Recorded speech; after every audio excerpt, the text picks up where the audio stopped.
Yeah. Overall, it was a pretty good episode with a couple good things that happened in it. I was glad to see Toph again. That was nice because, I don't know, it's Toph. She's always nice to see. But it was also, I don't want to say annoying, but yeah, it was kind of weird how, okay, first, when Lynn first saw her, she kind of looked surprised and like, oh my gosh, it's my mom. And then, like, that evening, she was like mad at her and they were like fighting, and find out that her dad's like this random guy that no one even knew. And it's like, personally, I didn't care to know that much who her dad was because I knew it was gonna be a random guy, and so it didn't really matter to me that much, like finding out. But it did bother Lynn a lot in the fact that she didn't grow up with a dad, and Toph avoided it. By the end of this episode though, they make up, so that's good. But it really bugged me about Toph was how she seemed almost uninterested in everything that is going on. And I know she wanted to live in the swamp to get away from everything, but oh my gosh, even Kavira, like, attacking the swamp and stuff, Toph is still like, you're bad at metal bending, and like, that's all she said to her about it. And I don't know, we didn't really get to see how she defended her home, and didn't get to see her, I don't know, really get into it with Kavira when we were like, oh, we gotta help Julie too, and we gotta defeat Kavira. Toph was like, well, I just wanted to save my family. And I get, like, the family thing is important to her, and I get that, and it's really nice because I guess it wasn't there when the kids were younger. And she's like, yeah, I know I've been a bad mom, but how she acted was so like nonchalantly about anything, and it's like, the people you love are at war and stuff. Shouldn't you care a little bit? So that bothered me, and I understand that she says like leave it to the younger like kids and stuff, and like her back is hurting, and I get that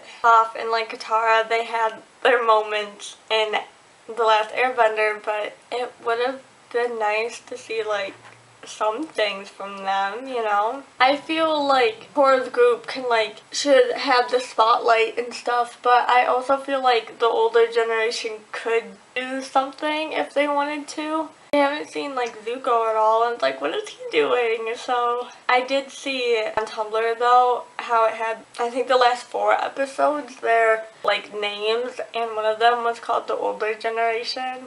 So I don't know how that's going to go. I knew that thing with Julie was gonna happen eventually. I didn't expect her to be so like blunt about it. Like, she was trying to destroy that cannon in like little ways, and that was cool. I give her props on that because she didn't want to get found out, but she had the stupid thing in her pocket. Like, why? But Kavira finds it and she's like, and then Julie's like, fuck you, I regret nothing. I was like, yeah. That was nice to actually see her like come back to the good side, even though she never really left it. And then Toph was like, yeah, that girl's lying. And I'm like, yeah, she is, because if you didn't know that, then... So, and I'm kind of excited to see the reunion too, because, I don't know, Varric and Julie are kind of cute. And I wonder if their relationship is going to be more than just, like, a boss and an employee or whatever, because, Varric realized how much he depended on her. And Julie said that Kavira is attacking Republic City in 2 weeks, but why would she need to do that if she has all the Earth Kingdom under her control? That was her goal, uniting the Earth Kingdom. So what's her goal to attack Republic City? And I get that like Korra pissed her off or whatever, but now she just, it's like being bad, you know? And she like doesn't have a reason anymore.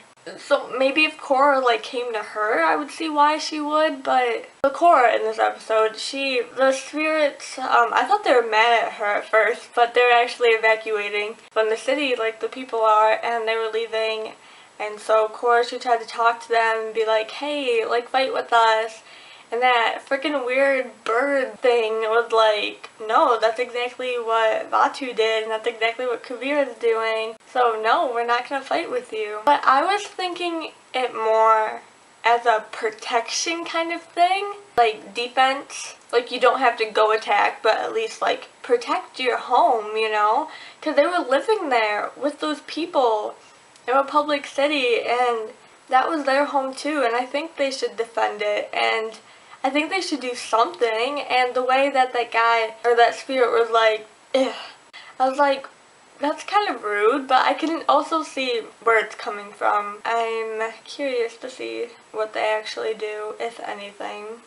So I thought this episode was overall okay. I thought it could have more. Like, I thought there was going to be more, but there just wasn't, you know? And there's Bolin trying to be funny, and oh, his name, Batard Jr.? When he saw Opal going to that abandoned town thing, he was like, oh no, we have to shut it down, we have to stop it. And I was like, hey, he actually said something smart for the first time in a while. So I thought that was kind of character development, kind of. So maybe if he realizes finally that, hey, Kavira like imprisoned my family, maybe he'll realize that I shouldn't be with this girl anymore. So that's what I'm hoping for. Yeah, anyway, the episode overall, I just thought more was gonna happen, more action, but I guess they're saving that for the later episodes. So tell me your thoughts about this, and like it if you did. I appreciate that, and just thank you for watching. Bye!